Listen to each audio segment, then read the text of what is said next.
Ok, donc première étape, quand on a fini finalement de faire la retopo, on va récupérer le modèle dans Maya. Ok, donc on exporte ça on importe ça dans le dossier où il y a le personnage rigué, d'accord? Et eh bien, on a les différents morceaux qui ont été faits en retopo. Souvenez-vous, j'avais exporté séparément des mythes polis pour pouvoir faire la retopo plus précisément. Et donc ici, on voit que au niveau des jambes, j'ai une portion de retopo. Au niveau des chaussures, j'ai une portion de retopo. On voit aussi que ici, je vais pouvoir souder les deux parties et ne pas avoir d'interpénétration. Par contre, donc, on voit la même chose ici pour le short. Par contre, entre le corps et le short, eh bien, on voit qu'il n'y aura pas de soudure, que ce sont deux objets qui seront interpénétrés. D'accord? Et ça fonctionnera aussi. Et pourquoi est-ce que j'ai fait ça à cet endroit-là? Eh bien, parce que si j'avais dû faire en sorte que la résolution se rejoigne entre la partie avec la ceinture et la partie ici avec la subdivision du short, ben, j'aurais utilisé beaucoup de polygones pour pas grand-chose en fait. D'accord? Donc là, c'est pour optimiser euh, euh, le low poly et pour me faciliter la tâche que j'ai choisi cette solution-là. D'accord? Idem pour le col. Le col, donc, on voit pas vraiment l'interpénétration avec le torse, sauf ici à l'arrière. Et on voit que, eh bien, le fait de ne pas devoir découper le torse pour que ça se colle parfaitement au col, eh bien, j'ai pu optimiser aussi mon objet, tout en gardant une interprétation qui est correcte. Ok? Et pareil ici au niveau du cou et du torse, comme c'est caché par la collerette, ben, j'ai pu faire des objets séparés. Salut. Ok? Donc première étape, récupérer les objets dans Maya. Ok? Nettoyer les objets avec un unlock, un soften, etc. Et deuxième chose à faire, c'est finaliser les UV. D'accord? Donc finaliser les UV, ça veut dire quoi? Ça veut dire que dans mon cas, par exemple,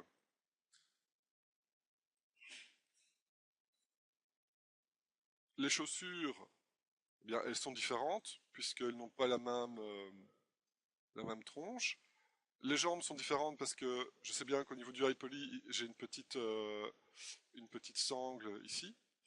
Euh, Là, tout ce qui est au milieu, je vais laisser en symétrie. Par contre, les deux bras, je pourrais les avoir symétriques. D'accord? Et pour avoir les deux bras symétriques, alors que j'ai tout ouvert tout déplié dans 3D Coat, eh bien, je vais sélectionner le bras qui est ici à gauche de l'écran en vue de face. Pour ça, je vais mettre en vue de face et sélectionner les faces. Donc c'est pas ce bras-là, c'est ce bras-ci. Avec la main qui va avec, c'est cette main-ci. Ok. Donc ces objets-ci, je vais les couper. Donc,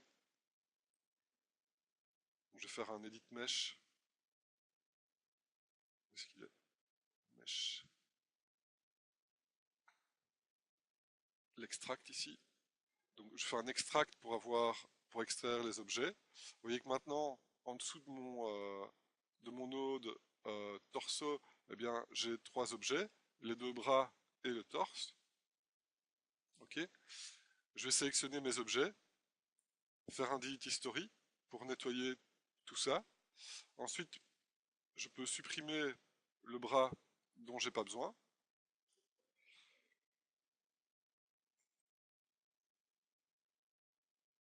Ça veut dire que je choisis aussi d'avoir un hard edge à cet endroit-là, dans ce cas-ci, mais ça passera bien.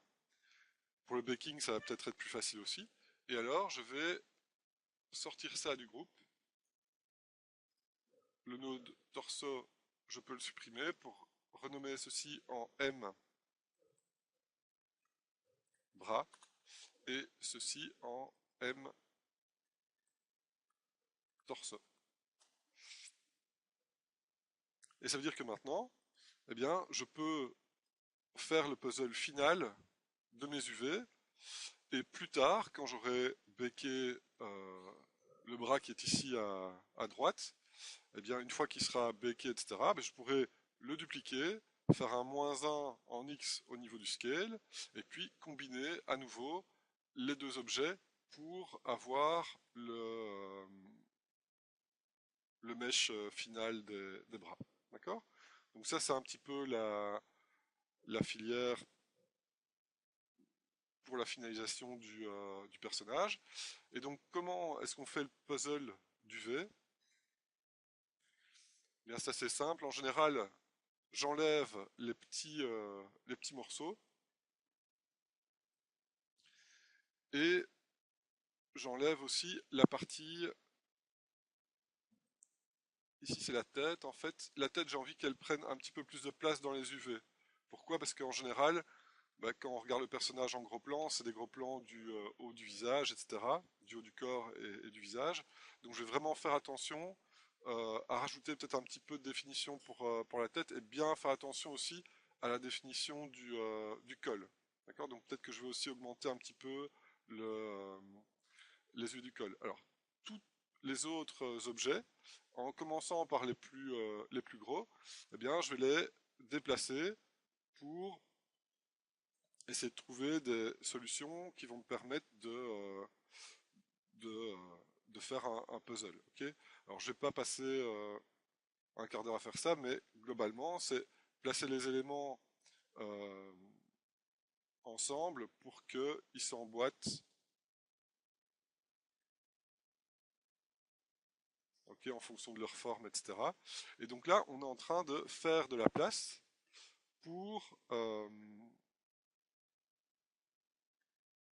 pouvoir après venir placer à nouveau dans le dans l'emplacement ici, eh bien, on va voir qu'on va pouvoir scaler la tête un petit peu pour qu'elle prenne un petit peu plus d'espace de texture. Et après, on va pouvoir replacer ça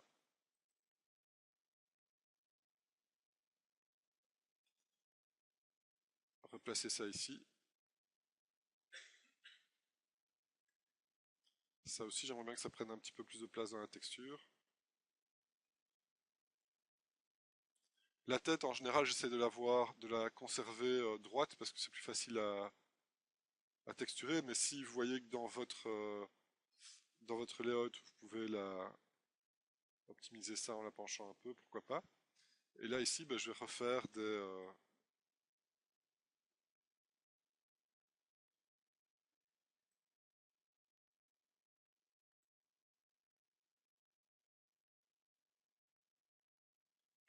scales. Et une fois que les plus grosses pièces sont placées, eh bien, je vais euh, bourrer les trous avec les petits objets en les scalant aussi légèrement pour récupérer un petit peu d'espace, etc. D'accord? Donc ça, c'est le principe de la finalisation des UV, où on va faire le puzzle final avec les choses qui sont mirrorées. Euh, bah ici, je ne les ai pas encore mirrorées, mais je ferai ça après. Ça veut dire que les UV du bras et de la main seront empilés. Ok? Et donc ici, je vais ouvrir les UV définitifs. Donc vous voyez que j'avais commencé le tuto avec une solution. Ben, la solution finale que j'ai trouvée, c'est ceci. D'accord? Où on voit que la tête prend bien plus de place. Ici, c'est la main que j'avais choisie aussi pour avoir plus de place, parce que parfois on fait aussi des gros plans sur la main, mais c'est parfois bien d'avoir un peu plus de détails là pour les ongles, etc. Ok? on voit aussi que par rapport à l'UV de 3D Code, bah, j'ai gardé encore des îlots à la même place. Ça, c'est pas grave. De toute façon, euh, bah, vous allez optimiser votre travail, garder ce qui vous convient et changer seulement ce que vous voulez changer au final. Ok? Alors ensuite, chaque partie va être triangulée. Ok? Donc ça c'est important. Et donc le triangulate, c'est donc edit mesh. Où est-ce qu'il est toujours ici? Voilà, triangulate. Dans mesh, triangulate, c'est cet outil ici, qui est ici. S'il te plaît? Non, non, non, c'est mesh triangulate. Et son ami, c'est le edit mesh flip triangle edge. Edit mesh flip triangle edge, en fait, c'est une fois que vous avez triangulé, vous pouvez choisir de flipper euh, pour que la topologie soit un petit peu mieux respectée. Eh bien, vous pouvez dire, donc ici je mets en edge, je peux sélectionner l'edge et demander qui flip l'edge dans le quad dans lequel il se trouve. D'accord? Et donc, vous combinez donc la triangulation et le flip edge pour finaliser la topologie. Attention, quand vous êtes en quad, l'edge euh, du triangle est invisible, mais il est là. Quand on triangule, il fige la triangulation, mais parfois Maya va mettre l'edge invisible dans le mauvais sens et va faire un trou plutôt que bien suivre la forme. Donc à vous d'aller vérifier euh, si dans la triangulation de chaque objet, il n'y a pas un edge à flipper pour que ça donne bien au niveau de la silhouette. Bon, en général, si vous avez décidé de laisser les parties en quad, eh bien, ça veut dire que, quelle que soit l'orientation de l'edge invisible, c'est égal. Donc, à 90% des cas, la triangulation automatique de Maya sera bonne. Et puis, dans certains cas, il faudra y trianguler pour que, à la fois pour l'animation ou euh, pour le rendu de la silhouette, ça donne bien. D'accord? Donc ça, il faudra gérer au niveau de chaque objet. Et donc là, on a notre objet qui est en morceaux, toujours. Ok?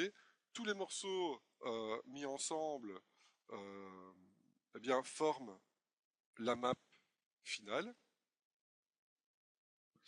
Et on va exporter chaque élément en OBJ. D'accord? Donc j'ai un dossier de travail avec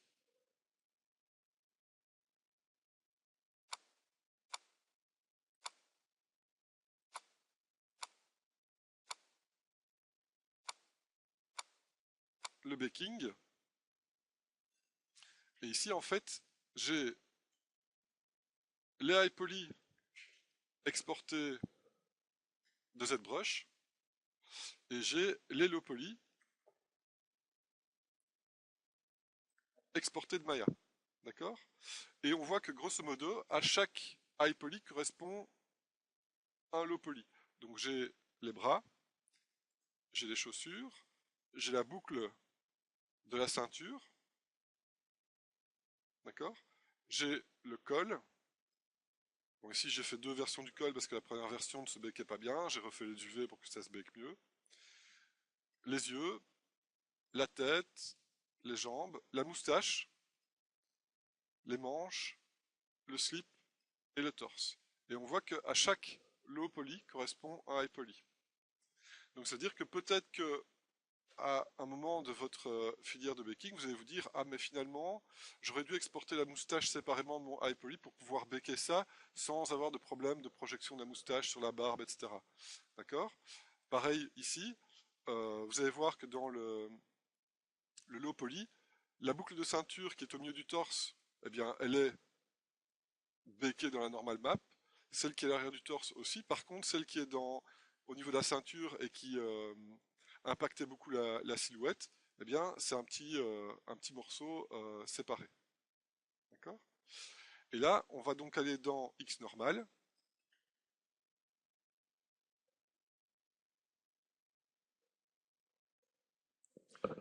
Alors je vais pas le refaire parce que j'ai déjà fait ça la fois passée, mais on va importer tous nos high poly dans l'onglet high poly, tous les low poly dans l'onglet low poly. Ok. Et puis, comme j'ai montré la fois passée, on va backer en réglant le scale, en réglant les hard edge, en réglant des bloqueurs. Ok. Alors ici, on voit que bon, le scale c'est 0,25, ça vous le savez déjà. Au niveau des hard edge, je vais vous montrer un petit peu les solutions que j'ai trouvées. Donc je vais prendre le modèle Beckey.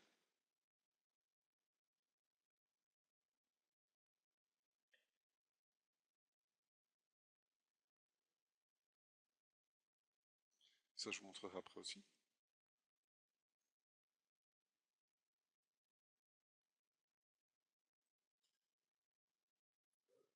Je vais prendre le tout dernier pour être sûr.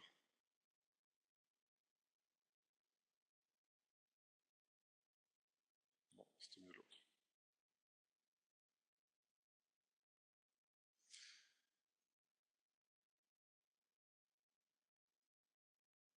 Alors, ici par exemple, on voit que pour cet objet-ci,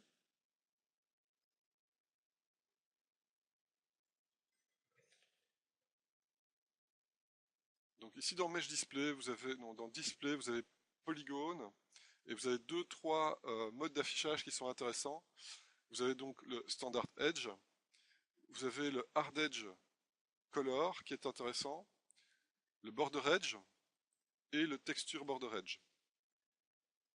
Et ça permet de vérifier pour un objet son état. Donc standard, c'est standard. Hard Edge, eh bien, vous voyez qu'en mauve apparaissent les Hard Edge.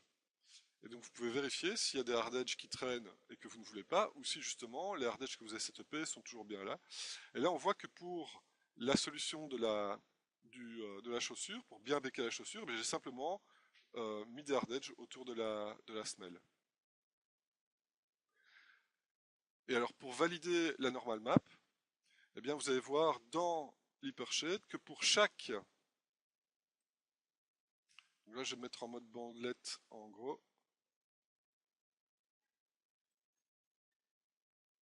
Vous voyez ici, pour chaque petite partie de low poly, eh bien, j'ai un shader. D'accord? Et pour chaque partie que j'ai béquée dans Xnormal, eh bien, j'ai une portion de curvature, une portion de normal map, une portion d'occlusion et une portion de vertex color. D'accord? Et on voit que j'ai ça pour chaque morceau. Donc, c'est-à-dire que pour la chaussure, j'ai appelé ça boot, possible? Ouais, boots. J'ai mes trois petits morceaux. Je valide tout en assignant une normal map dans le shader boot. Donc là, je vais aller rechercher le petit morceau de normal map pour vous montrer.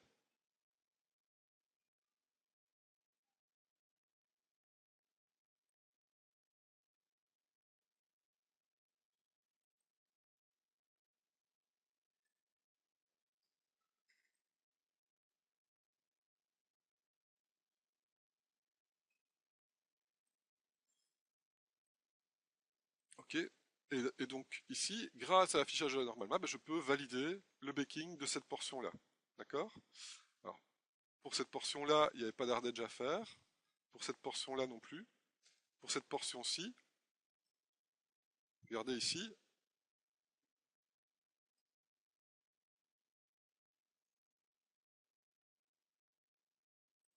eh bien j'ai des hard edge sur le pourtour des bordures extérieures de la petite jupette. Et donc j'ai un trou là où il y a la boucle de la ceinture. D'accord? Et des border edge ici au niveau du du contour des bras. Pour les bras, on voit que les bras sont séparés des manches. et que j'ai béqué séparément les deux objets, et que pour l'amant, j'ai l'épaulière qui est incluse dedans. D'accord? Et finalement, si je prends tout l'objet et que je mets ça en hard edge,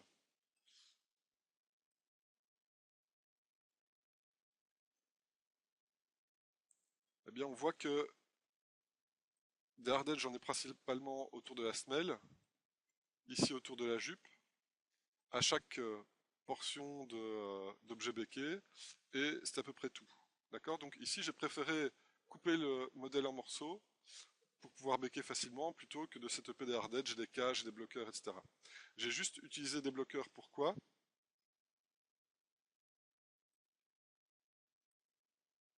Pour les bras. D'accord? Pour le creux des bras. Et pour les doigts. Mais je les ai copiés autre part, donc on ne les voit plus ici, mais j'ai aussi des bloqueurs pour les doigts, comme je vous avais montré la fois passée. D'accord? Donc cette étape-là, elle permet de valider le baking et de pouvoir baker toute la série des petites normal maps. Ok?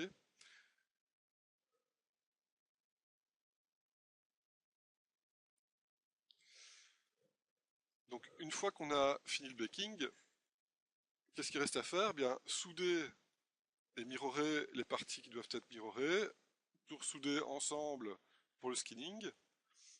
Ici, j'ai préféré garder le collar séparé euh,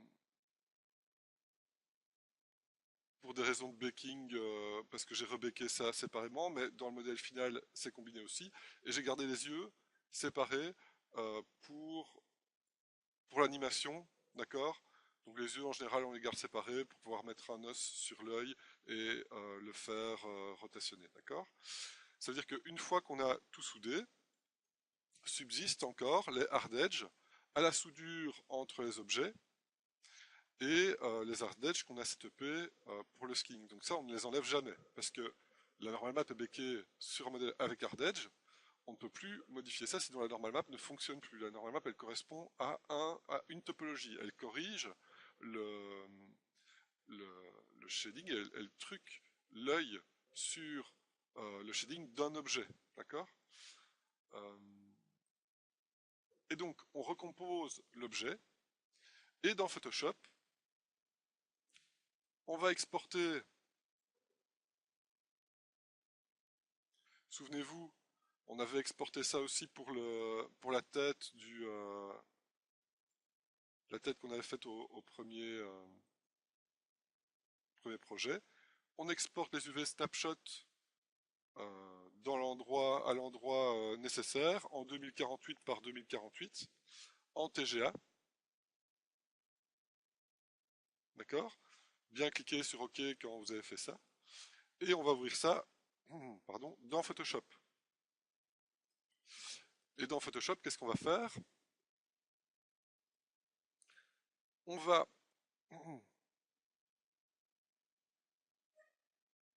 ouvrir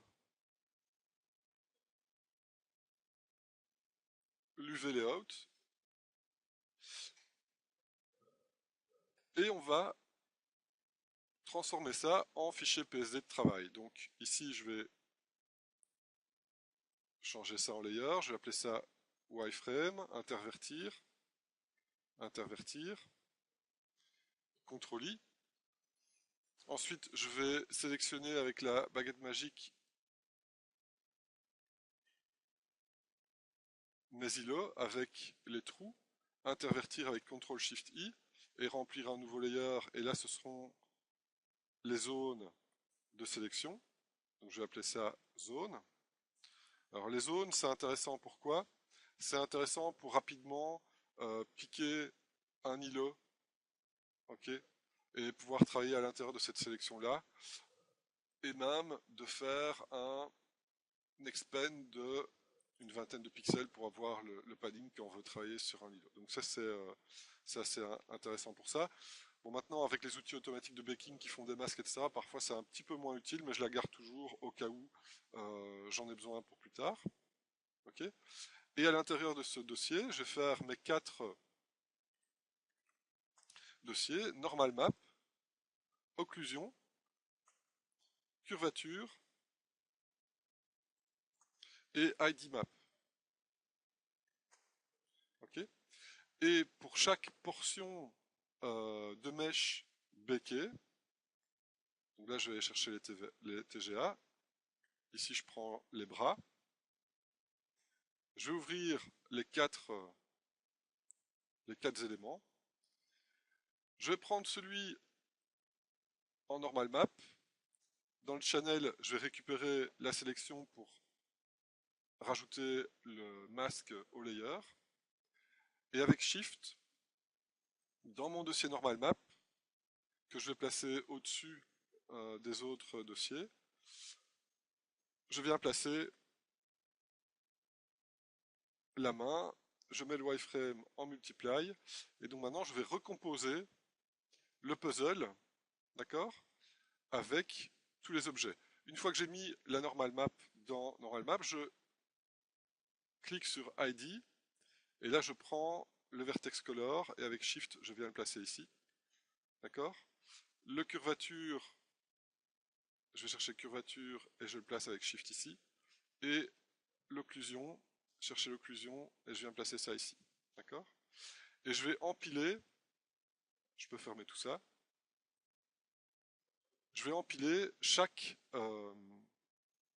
petite partie béquée. Donc là je vais prendre les bottes par exemple, je peux pas faire ça avec tout, hein, je vous montrerai le résultat après. Donc chaque fois à partir de la normal map, récupérer la sélection, avec Shift on vient placer ça dans le dossier normal map, et puis le vertex color, la curvature,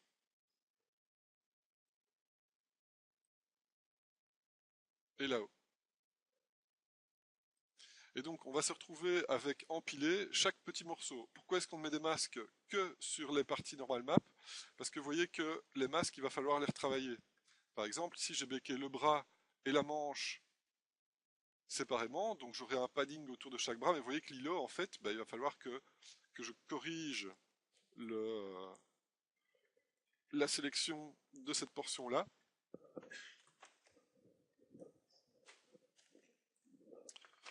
Ok. Donc concrètement, ce que je vais faire, c'est avec le lasso, je vais venir sélectionner la partie qui dépasse ici sur la manche. Ok. Et je vais remplir le masque ici avec du noir pour effacer cette partie-là.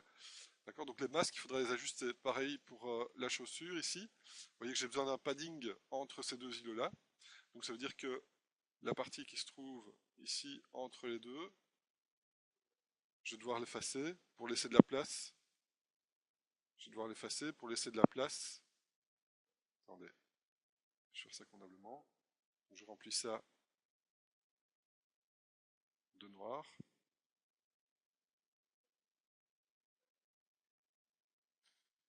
Oui, donc là je vois ce qui reste ici en dessous, mais vous voyez que le masque ici maintenant, il est bien présent. D'accord. Et donc il faudra faire ça pour toutes les parties, pour simuler un petit peu ce que fait le baking automatiquement quand les deux îlots sont forts, proches l'un de l'autre. Ok. Et donc à cette étape-là, qu'est-ce qu'on va avoir?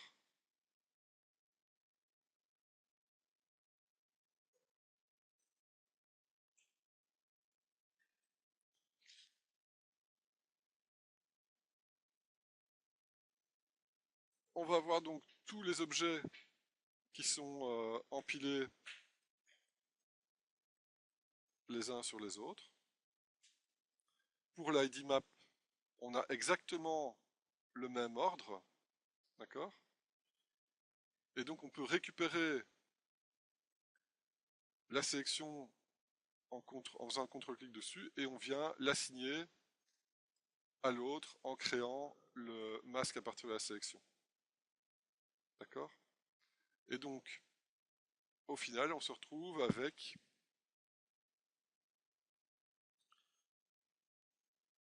une normal map qui est clean avec les petits îlots qui sont bien propres et avec un padding bien clair entre chaque îlot. Et on a ça pour la normal map, pour l'ID map. Donc ça, ce sont les couleurs qui sont béquées du high poly. On a ça pour la curvature et pour la haut. Ok. Donc je peux exporter une normal map. Et pour valider les autres, ce que je vais faire, c'est mettre un U saturation au-dessus de l'ID map et désaturer complètement. Ensuite, je vais mettre la curvature en overlay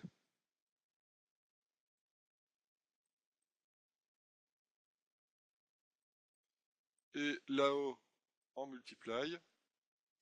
Et là, en fait, j'ai une map qui va être la base de ma map de texturing. Bon, peut-être pas avec l'ID map, mais comme ça permet de... on pourrait voir avec les couleurs aussi. On va voir avec les couleurs.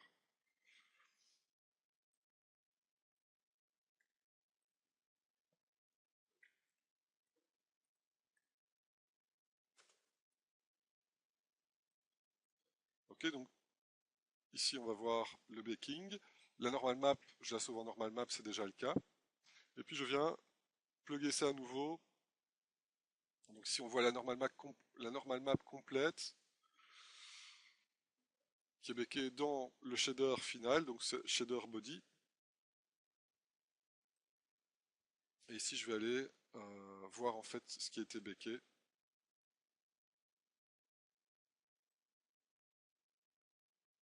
Okay. Et là, on obtient la normal map avec la curvature et la haut qui sont béqués ensemble.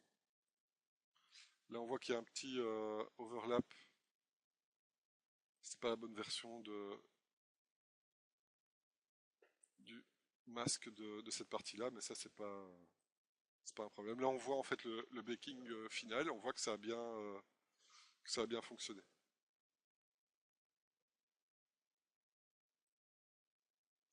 Donc, la prochaine étape dans Photoshop, on va utiliser l'ID map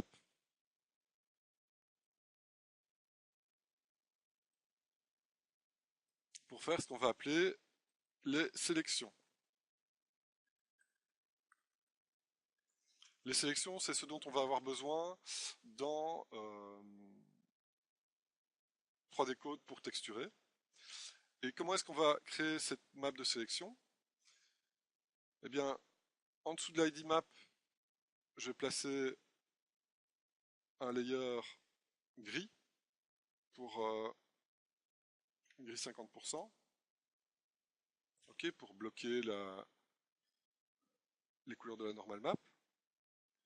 Et je vais créer un nouveau layer que je vais appeler peau. Okay. Eh bien, la peau ici est en orange. Donc je vais pouvoir aller dans baguette magique, Sample All Layer, décocher Contiguous, cliquer sur l'orange avec une tolérance de 32 et regarder toutes les portions d'orange, même si c'est béqué sur plusieurs morceaux de map. Hein. On voit qu'il y a une partie de l'orange ici, il y a une partie de l'orange sur la main aussi. Et là, on voit qu'il récupère tout ce qui est orange sur tout ce qui est affiché. Et donc ça, je vais pouvoir le remplir. Ici, je vais remplir de gris. Et j'aurai la peau. Ensuite, je vais partir sur tout ce qui sera combinaison.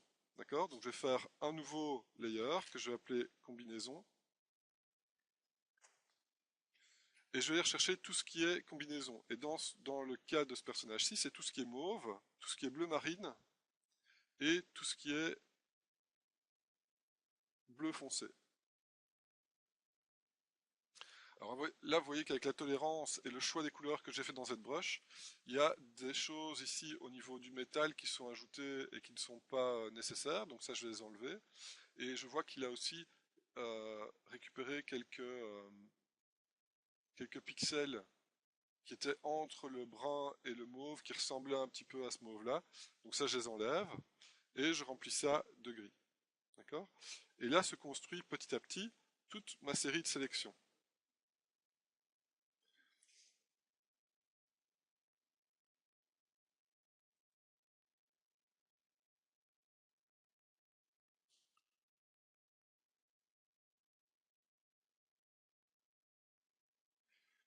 Ok. Et donc voici les sélections. Donc j'ai chaque fois une sélection pour chaque partie. Et dans ce cas-ci, pour la première passe de couleur, bien j'ai juste ajouté là-haut et la curvature par-dessus. Il y a juste pour la peau et pour les cheveux que j'ai fait un gradient map pour passer en couleur, pour ne pas avoir de noir dans ces éléments-là, parce que euh, je préfère ne pas avoir trop de noir dans les ombres, surtout pour la peau et les cheveux qui ont un peu de SSS, et donc forcément il n'y aura jamais vraiment de noir bouché. Et donc ça, je sauve en TGA.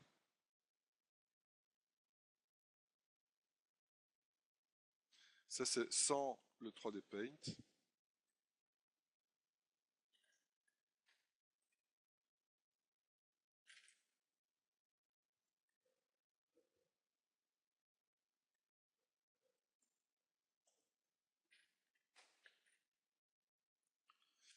Et je viens charger ça dans Maya.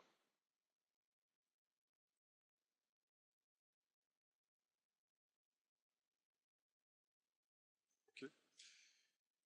Et là donc on a la première version de la color map qui correspond au concept.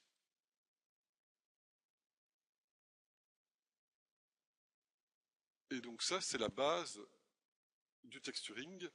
Maintenant, on va aller dans 3D Paint pour voir quelques astuces pour utiliser les sélections, créer des matières et, euh, et rajouter quelques effets pour rajouter de l'usure, etc.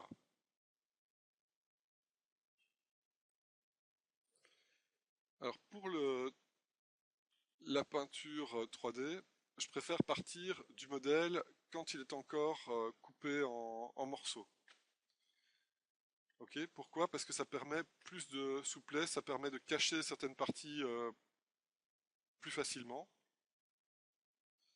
Ok, donc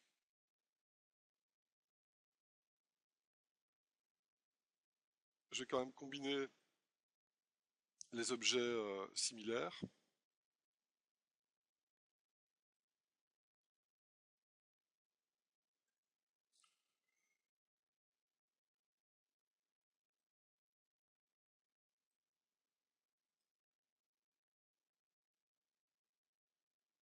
Et donc je vais prendre tous les objets.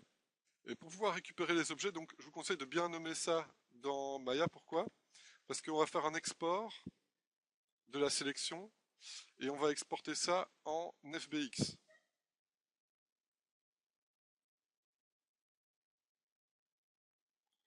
D'accord? Donc on va chercher ici FBX. On remet les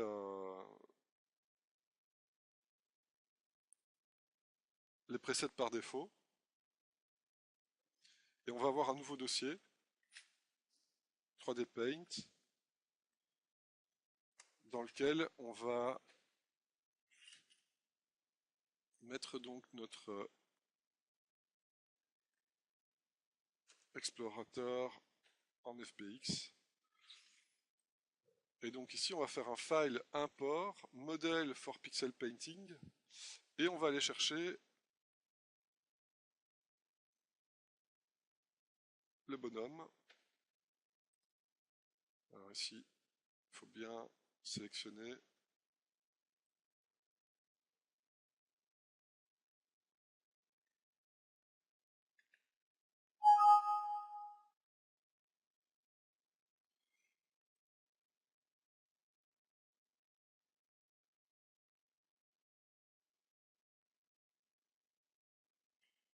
Alors, je sais pas pourquoi il ne fait pas. Oui, il m'avait déjà fait le coup avec l'autre classe, et en fait, ici, c'est dans les paramètres du. Donc, vous faites un export selection, donc file export selection, et dans les paramètres d'FBX ici, dans options avancées, FBX file format, toujours vous mettre en 2014-2015. Ok. Pourquoi? Je ne sais pas. Il y a apparemment un bug avec l'autre module d'export. Et donc ici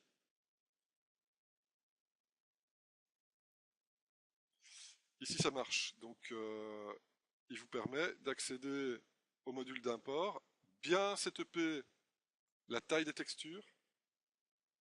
Hein, on travaille en 2048. Et donc là, tout l'intérêt, eh bien, c'est de récupérer les Voxtry, on n'en a pas besoin. C'est de récupérer ici dans les Paint Objects, c'est de récupérer toutes les parties du modèle et de pouvoir peindre séparément. Donc sur ces parties-là, c'est plus facile d'accéder à certains endroits quand on cache certains autres endroits, etc. D'accord. Donc première chose, bien importer en FBX avec tous les objets. Alors on a besoin de toutes ces palettes-là, on a besoin de leur blending, mais on peut le cacher derrière layer. Ou on peut pas, de toute façon c'est pas grave. La deuxième chose qu'on va importer, c'est la normal map.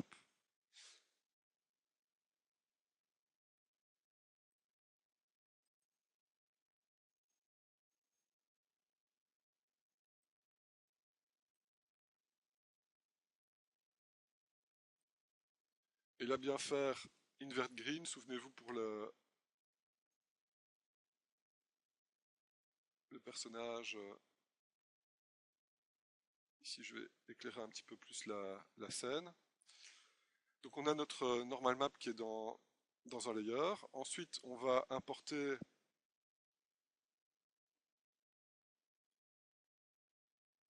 la map de diffuse actuelle. Et donc là, on a l'état actuel du travail.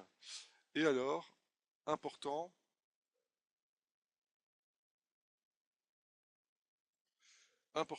dans Photoshop,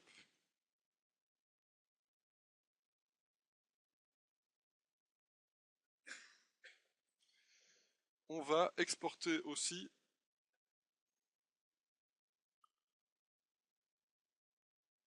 le layer avec les sélections.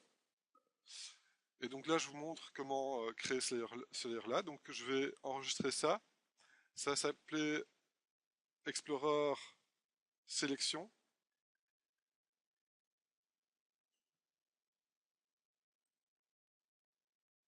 Je vais supprimer tout ce dont je n'ai pas besoin. Donc je n'ai besoin que du dossier avec les sélections.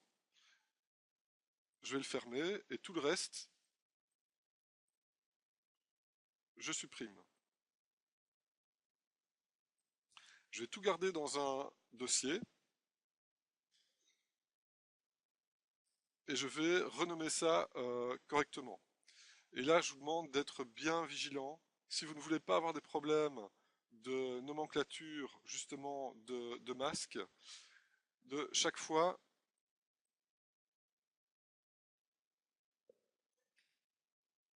bien renommer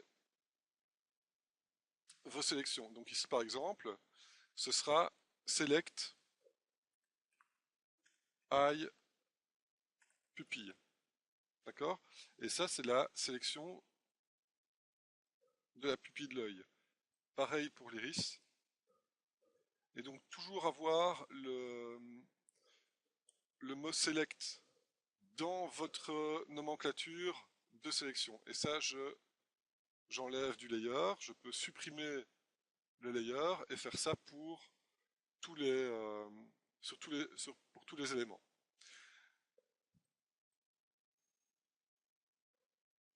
Alors ici c'est tout ce qui est bandelette foncée. Et donc une fois que vous avez toutes vos sélections, vous pouvez supprimer tout ce dont vous n'avez pas besoin encore une fois. Ok. Toujours avoir le sous-dossier Photoshop dedans et vous pouvez sauver ça.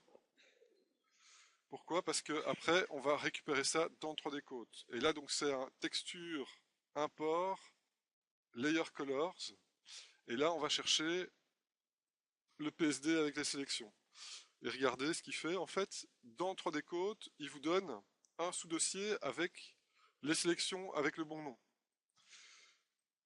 Ce sous-dossier-là, je vais le cacher en dessous de mes layers. Je vais le cacher complètement parce que j'ai pas besoin en fait de le voir. D'accord? C'est juste des sélections qui vont permettre quoi? Ben, regardez ici. Si je veux que tout ce qui est métal soit doré, bien, je vais aller chercher un smart matériel, par exemple métal. Souvenez-vous de ce qu'on avait fait avec les dents. Je vais prendre ici un matériel doré. Alors il va me dire qu'il doit calculer la curvature. Il va peut-être me dire qu'il va calculer aussi là-haut si je clique sur un autre matériel ici, voilà. Il va calculer là-haut. Alors on laisse tout ça par défaut. Vous voyez qu'ici maintenant, au-dessus de mes deux layers, de mes layers de travail, j'ai les deux layers qui viennent calculer. Mais ça me permet de pouvoir remplir le personnage avec, par exemple, avec de l'or. D'accord? Donc là, je vais prendre. Donc j'ai mon pinceau, opacité à 100%. Ok, on va remplir avec tous les éléments ici en always. Et je vais prendre ici pot de peinture. D'accord? Je vais placer un layer au-dessus de tous mes layers. Et là, il me montre ce qu'il va pouvoir faire. Là, je vais prendre la matière qui me convient le mieux, c'est celle-là. Je vais faire un fill layer dans les options de pot de peinture. Et là, donc, il remplit avec de la normal map, de la couleur et de la glossiness tout le layer que je viens de faire. Alors, on peut choisir aussi, je vais vous montrer ici, je vais faire un nouveau layer que je vais appeler matériel gold. On peut choisir aussi de ne remplir qu'avec une partie des fonctionnalités. Donc regardez ici, quand je zoome,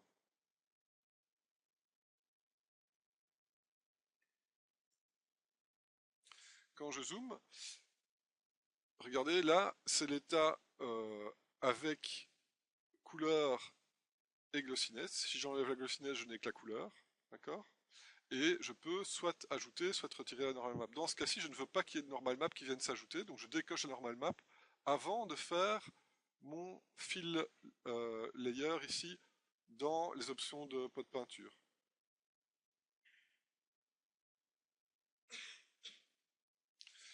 Et donc ça c'est aussi pour garder le style légèrement stylisé. J'ai pas envie de ramener trop de fréquences hautes dans la normal map. Donc le layer qui est en dessous, je peux supprimer. Et alors matériel gold, je vais lier ça et regardez ici dans Clip Mask Layer, j'ai accès à tous les layers qui sont dans mon projet 3D Coat. Et le fait d'avoir nommé les layers Photoshop avec un préfixe select, eh bien ça me permet de pouvoir trouver celui qu'il me faut facilement. Donc là c'est tout ce qui est métal. D'accord? Et là maintenant j'ai bien tout ce qui est métallique en doré. Sur ce layer là, je peux encore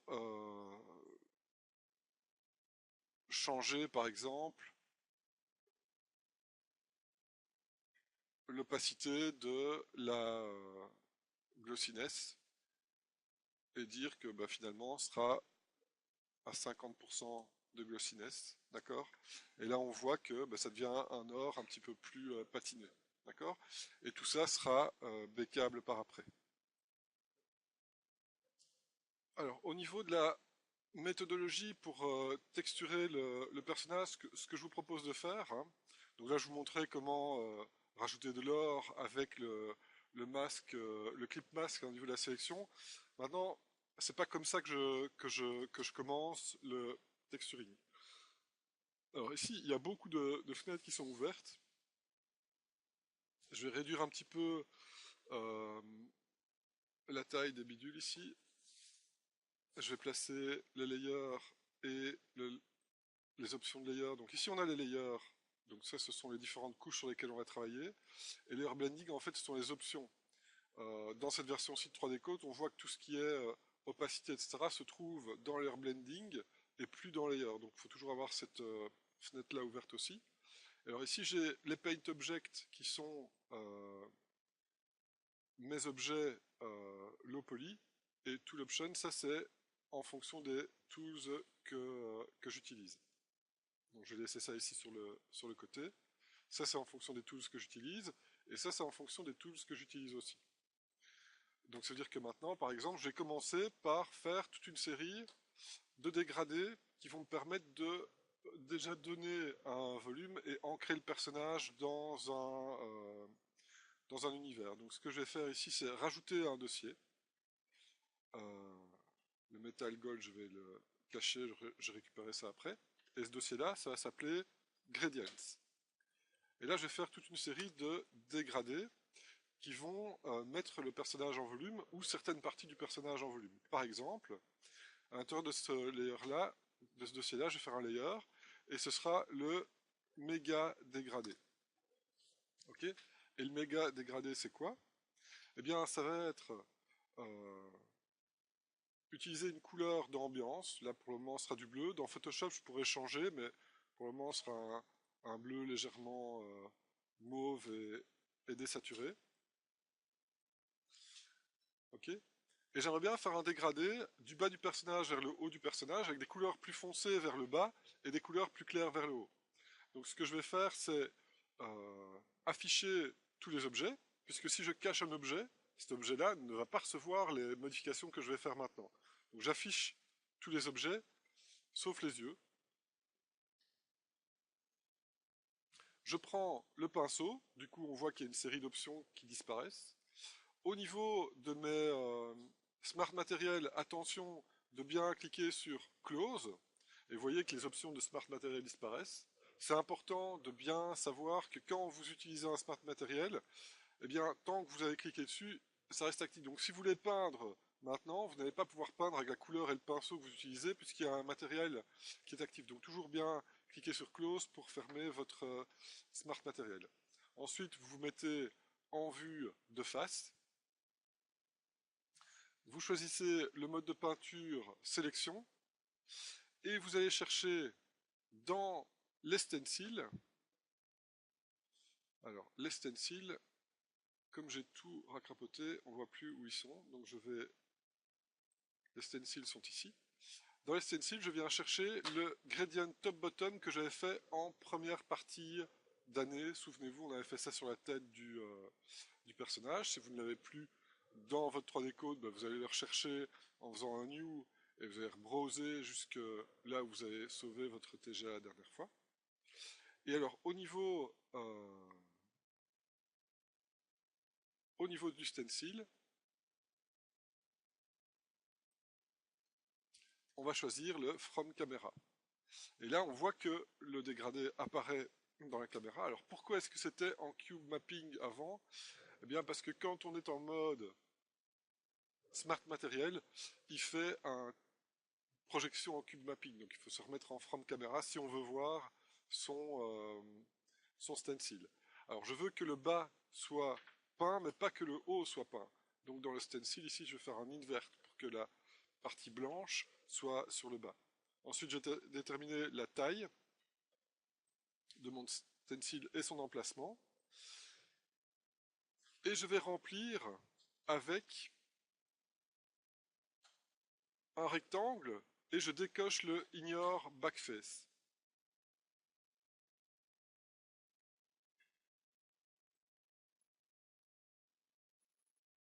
Ok. Et là donc on a rempli le layer avec un dégradé du bas vers le haut. Et regardez ici, je me suis trompé puisque j'ai laissé aussi de la smoothness, donc je fais CTRL Z.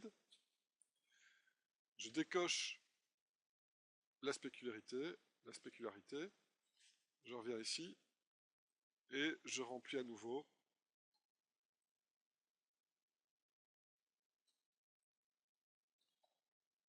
Oui, bon évidemment, il faut que je réactive mon stencil, sinon il en met partout.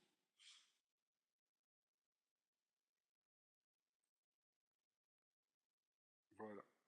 Et là maintenant, j'ai bien le dégradé top-bottom, et je peux mettre ce layer-là en multiply pour que ça vienne foncer le bas du corps. Donc je le mets en multiply. Alors, le problème avec les dossiers dans 3D Code, c'est que les dossiers ne permettent pas de bien régler la nature du layer. Donc ici, je suis obligé de supprimer le dossier pour que le multiply se voit. Donc là, je vais appeler ça grade et j'aurai 30 000 layers, tant pis. J'appelle ça grade, donc c'est en multiply, et dans l'opacité ici, je peux baisser l'opacité du layer multiply, d'accord? Et donc là, j'ai un dégradé qui vient assombrir le bas, c'est léger, mais ça permet déjà de mettre en valeur le personnage. Et ensuite, je peux m'amuser à intégrer une série de dégradés sur différents objets. Par exemple, j'ai envie qu'il y ait un dégradé léger euh, au niveau du bas du pantalon pour que ça rentre bien dans la chaussure. Donc je vais créer un nouveau dossier. J'ai appelé ça grade pantalon. Et là, je peux ne jouer que sur l'objet pantalon. Donc je cache tous les autres objets. J'affiche à nouveau mon stencil et je vais placer le dégradé sur le bas du pantalon. D'accord? Donc je déplace le dégradé, je viens le placer ici en bas, et ensuite, toujours avec le même pinceau, mais sur ce layer-là, toujours avec les mêmes options, je viens remplir cette partie-là avec le dégradé. D'accord?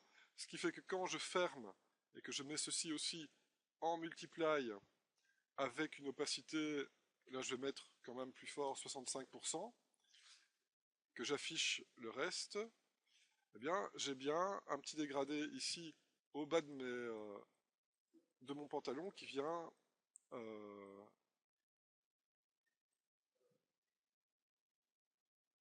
donner un petit peu plus de volume et donner l'impression d'enfoncement à cet endroit-là. Et donc on peut le faire à plusieurs endroits. Je vais le faire encore à un endroit stratégique, c'est ici au niveau du coude. Maintenant, on pourrait le faire un peu partout, hein. C'est vraiment des petits dégradés qu'on peut rajouter un petit peu partout et qui vont refaire une petite passe d'AO mais à un autre niveau. Donc ça, ce sont les bras. Et donc là, je vais n'afficher que le layer avec les bras. Donc ça s'appelle manche. Ah oui, les manches sont en un seul objet. Ok. Donc dans ce cas-là, ce que je vais faire, c'est euh, masquer avec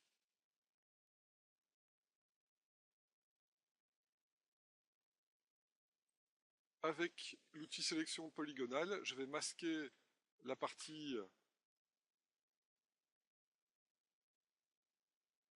des bras. Et alors ici, pour aller plus vite, je vais travailler en symétrie. Donc même si les UV ne sont pas symétriques, mais dans ce cas-ci ils le sont, il y a moyen d'activer la symétrie.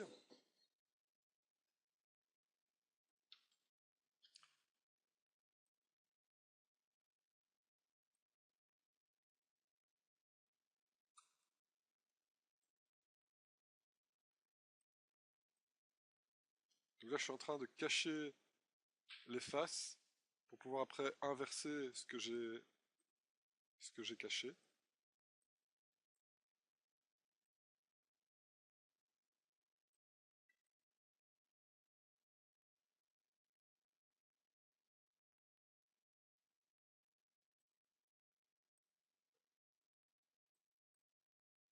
Uhum.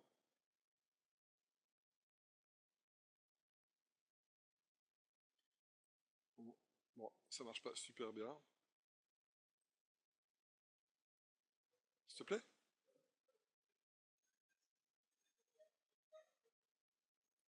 Non, mais c'est ici le problème, c'est que j'avais caché les layers. Il faut peut-être que je le fasse. Le hide, ouais, il le fait pas super bien. Donc je vais faire peut-être un freeze.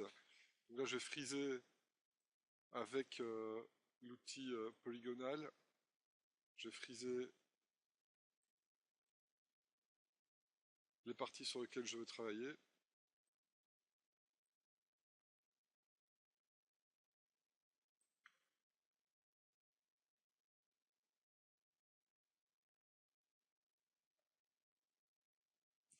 Ils ont changé la méthode de freezing. Donc là, c'est au polygone.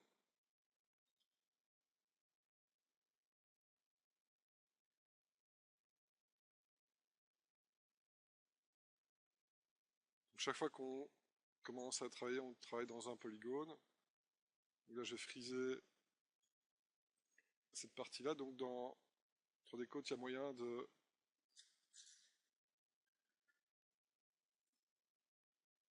ne travailler que sur certaines parties.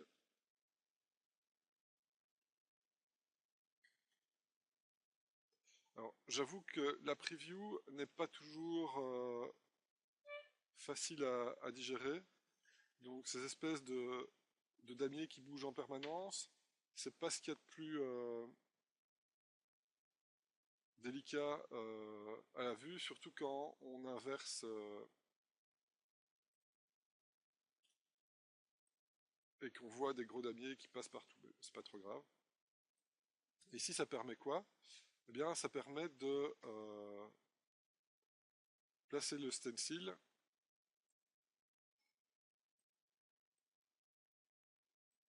inverser le stencil pour le placer correctement.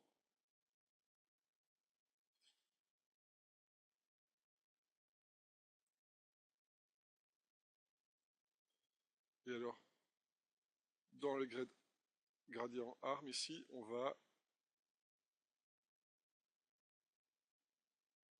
toujours avec les mêmes options remplir la partie qui est ici devant.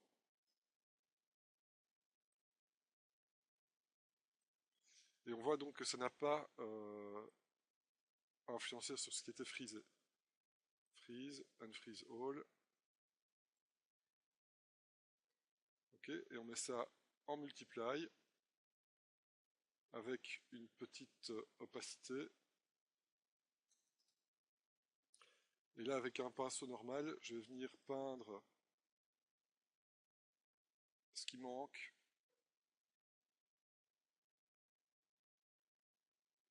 Ok, au niveau du gradient.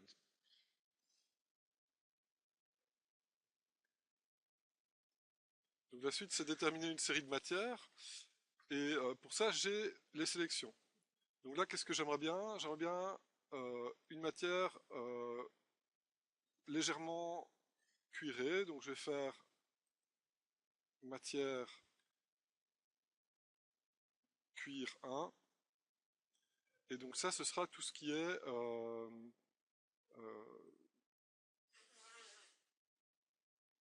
sangle, etc.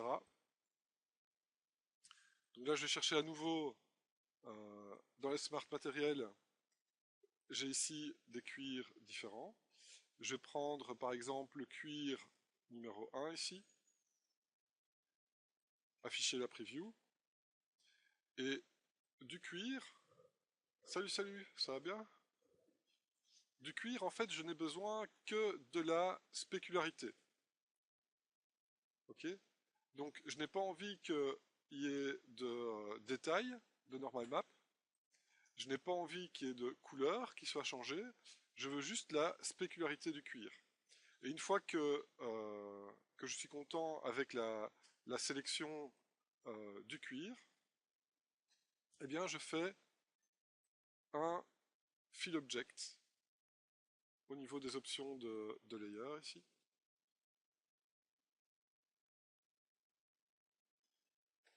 Et donc, dans ce matériau-là, je ne veux qu'il y ait que les éléments de cuir, et ça s'appelait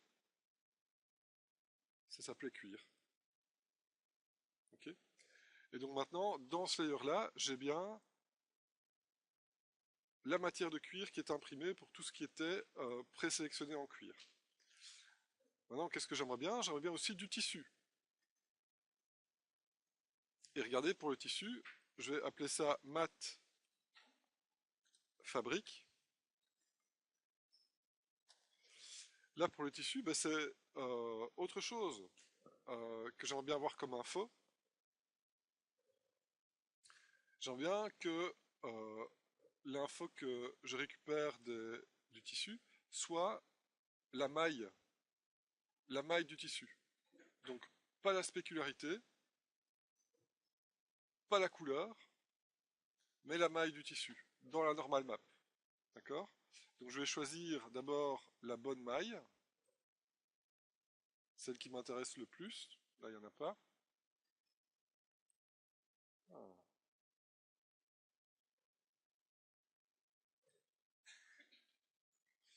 Ensuite, une fois que j'ai choisi la bonne maille, je vais choisir la depth pour voir la quantité d'impression de détails que je veux. Et ensuite, changer la taille de la maille. Donc là, je la veux beaucoup plus petite.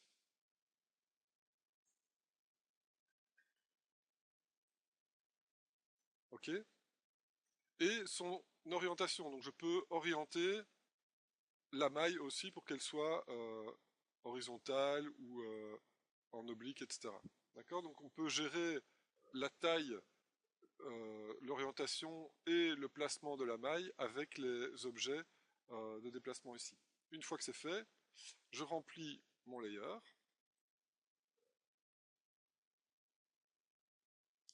Je peux cacher ceci. Il a imprimé de la maille partout.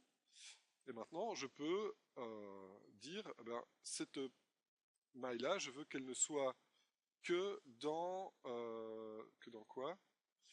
Que dans la partie intérieure du tissu. Ok? Ou que dans la partie plutôt extérieure du tissu, donc ce serait...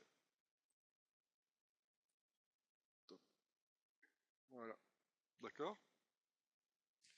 Et donc on peut vraiment choisir là où on va aller rajouter de la maille. Maintenant, si je veux qu'il y ait de la maille partout sur les différentes trames de couleurs, eh bien, je vais dupliquer mon layer fabrique et je vais rajouter le bottom aussi. Comme ça, j'en ai dans les deux éléments. Et je peux dupliquer encore une fois pour avoir ça aussi dans les parties... donc c'était quoi? Pas dans la partie bleue. Bon là je suis...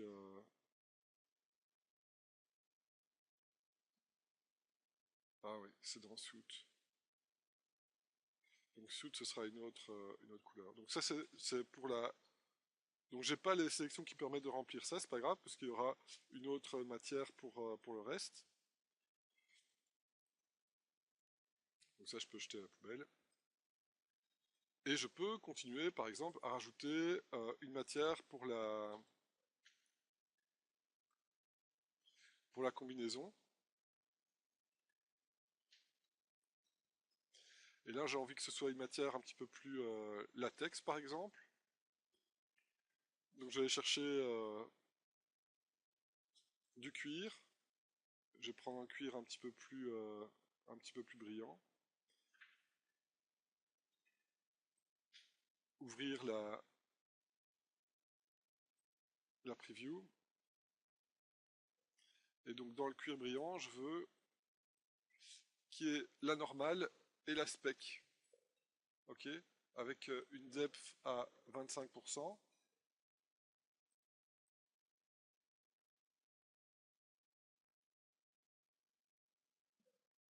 Et une roughness, c'est bon.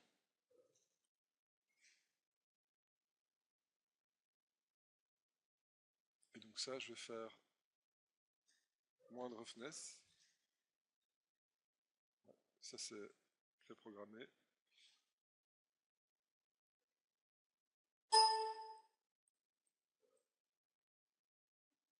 Voilà. Donc ça, c'est ce qui me plaît. Par contre, j'ai besoin d'un grain un petit peu plus dense.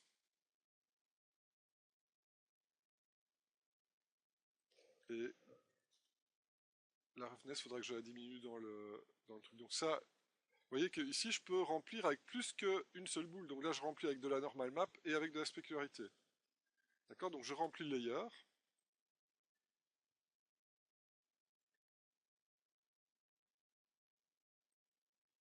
Et je vais rajouter le masque qui me permet de lier ça seulement à la partie de la combi ici. D'accord? Et donc là, on voit apparaître petit à petit le texturing au niveau des différentes matières. D'accord?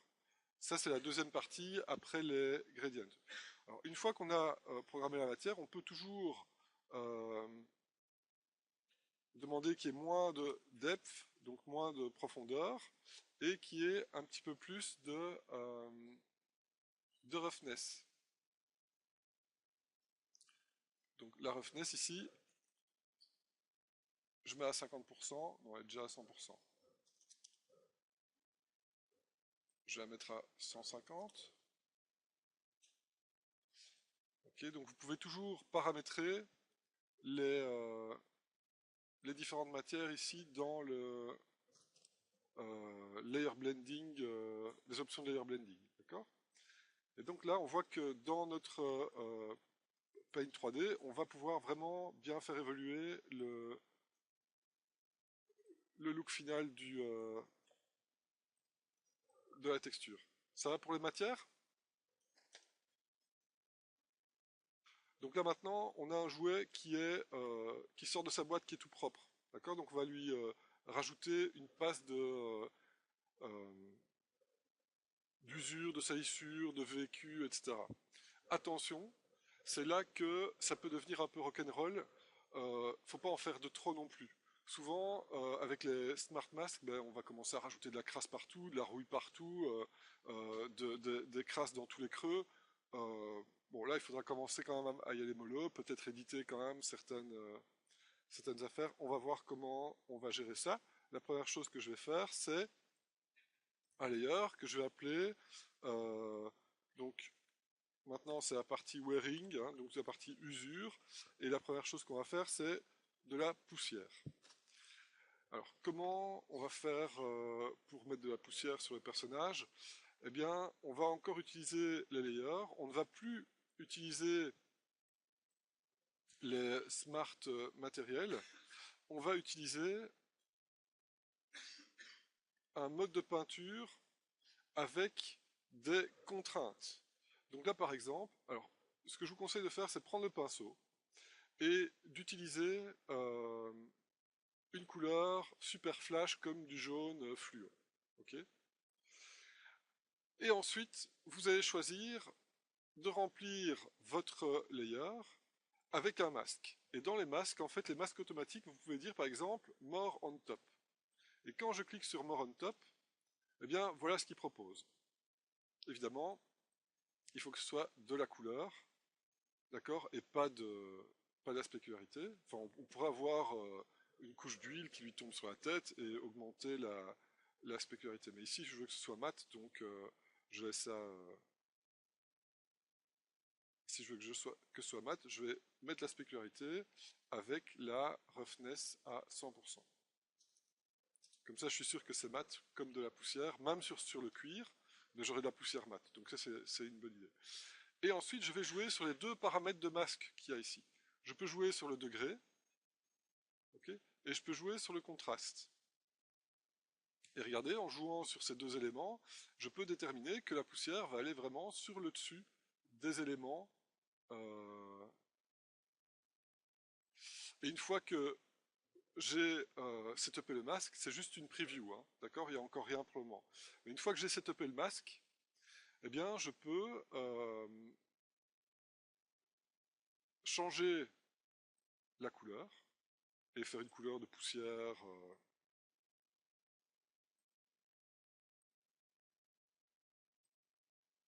un brun sale, etc. Du coup, ça se voit moins, mais c'est toujours là. Et je vais faire donc un pot de peinture fill layer. Okay. Et là, il va remplir le personnage d'une couche de poussière, et donc il va ternir aussi tous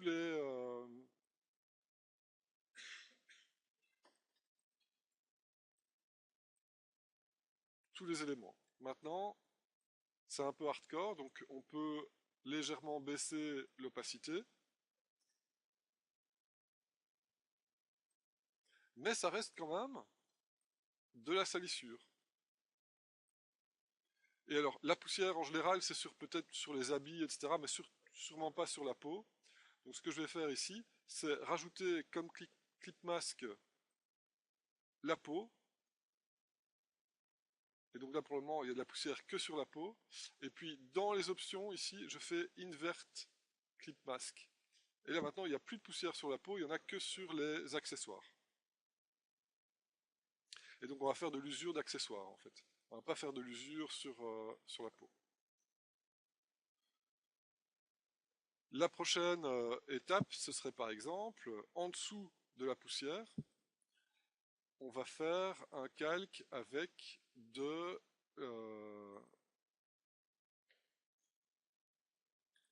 l'usure, d'usure. Donc qu'est-ce qu'on va faire? On va prendre notre pot de pinceau avec une couleur flash. Ok. Et on va, cette fois-ci,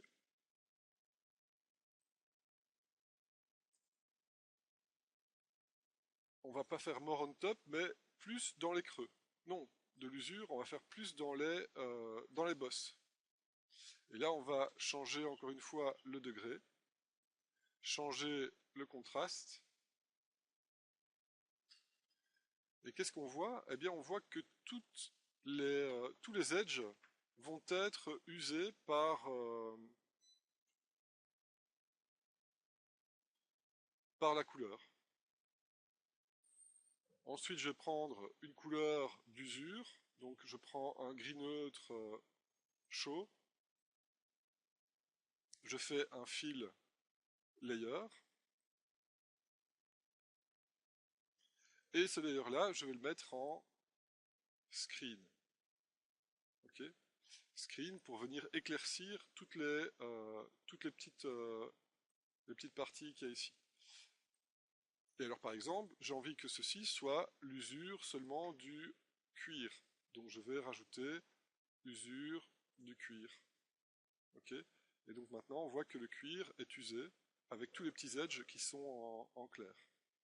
D'accord.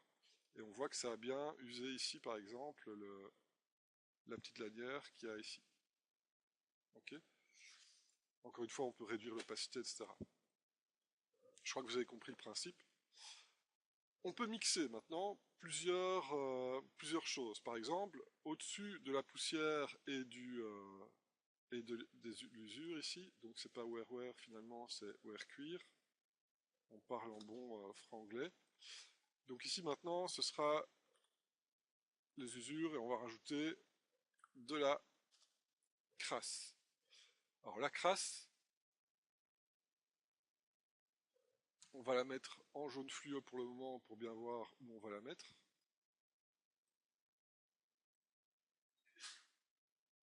Alors la crasse, j'ai envie qu'il y en ait plus sur sur le bottom. Donc more on bottom. D'accord? Le degré, on va réduire pour qu'il y en ait plus sur les parties qui sont exposées, exposées au sol. Mais j'ai envie aussi que ce soit un stencil de crasse qui me permette de mettre de la crasse dans le bottom. Donc je peux jouer sur le stencil, et le stencil, on va le mettre en cube mapping. Et le cube mapping va permettre quoi? Va permettre de faire en sorte qu'il n'y ait pas de distorsion dans la crasse. Et là, on va choisir le layer de crasse, voilà, qui permet de mieux voir. On peut le faire soi-même et l'importer. Et là, maintenant, on peut jouer sur le degré du more on bottom, et on voit que maintenant, on va rajouter automatiquement de la crasse sur les parties qui sont exposées au sol, en jouant sur les deux éléments. Et donc là, la couleur de la crasse, ce sera une couleur... Alors là, maintenant, avec toutes les options, c'est un peu... Voilà. Une couleur de boue, brune, mais pas trop foncée. Donc c'est pas un truc qui vient en multiply, c'est un truc qui vient éclaircir. Et une fois que je suis content, donc c'est... Ici, je vais rajouter aussi de la roughness à 100%. C'est trop foncé, donc je vais éclaircir un petit peu. C'est encore trop foncé. Voilà. Une fois que je suis content, je remplis mon layer.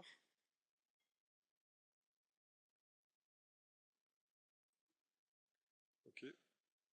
Et donc là, j'ai bien mon objet qui est sali sur le bas, ok, de l'objet, avec une espèce de texture de boue. Et je peux aussi ne mettre ça, par exemple, que sur la peau. Non, que sur ce qui n'est pas peau. D'accord? Et donc on a notre layer de crasse ici. Et donc c'est comme ça que petit à petit on va construire le texturing. N'oubliez pas toujours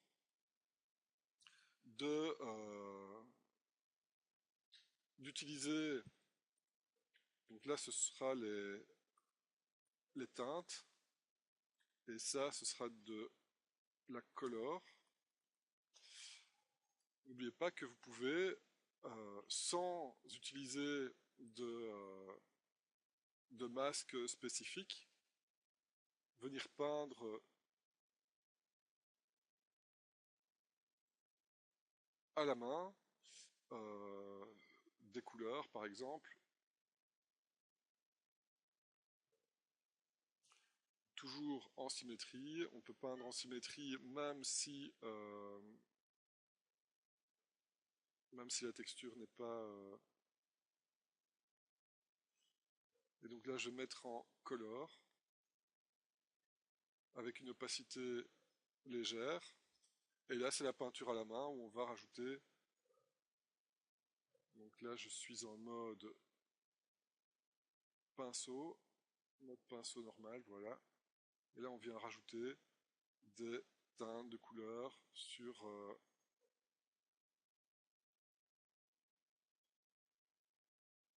le personnage pour qu'il ait le nez légèrement rouge, etc. Vous pouvez mettre en color ou en overlay. Qu'est-ce que j'ai mis là? Bon, ça marche nettement moins bien.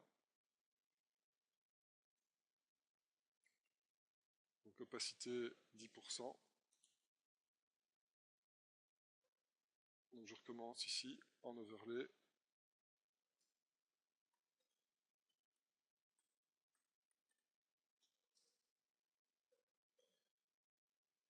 Et je mets ça en overlay. Voilà. Et là donc on a des teintes légèrement rougeâtres sur le nez, autour des yeux, autour de la bouche. On peut avoir des teintes légèrement plus orangées sur le dessus du front, des teintes un petit peu plus bleutées sur la tempe et sur le bas du visage. Okay. Et on va venir ajouter de la vie dans les parties de peau et on peut travailler ça donc à la main. Okay. Bien sauver votre fichier.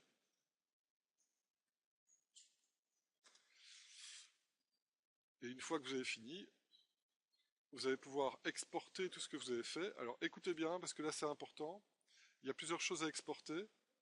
Vous allez exporter dans Photoshop. Donc il y a plusieurs choses à exporter. La première chose à exporter, c'est dans Texture, Export, All Layer Colors. Et là, vous exportez tous vos layers avec tout votre travail de couleur. Bon, il n'y en a pas beaucoup ici, hein, donc ici c'est surtout du travail de normal map et de spécularité. Et ça, je vais vous montrer aussi comment gérer ça. Et donc, la deuxième chose, c'est texture, export, roughness. Et là, vous avez votre map de roughness. On verra comment récupérer ça, on l'a déjà fait. Hein. Texture, export, metalness.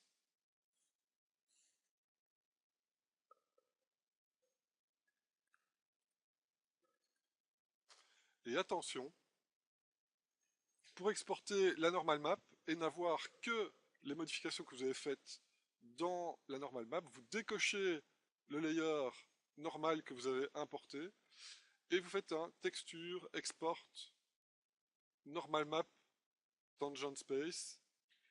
Et donc ça c'est normal détail. Voilà pour le texturing et pour la finalisation. On verra tout ce qui est skinning intégration en semaine 15 et vous aurez ça en vidéo pour les vacances si vous voulez commencer ça. Ça va?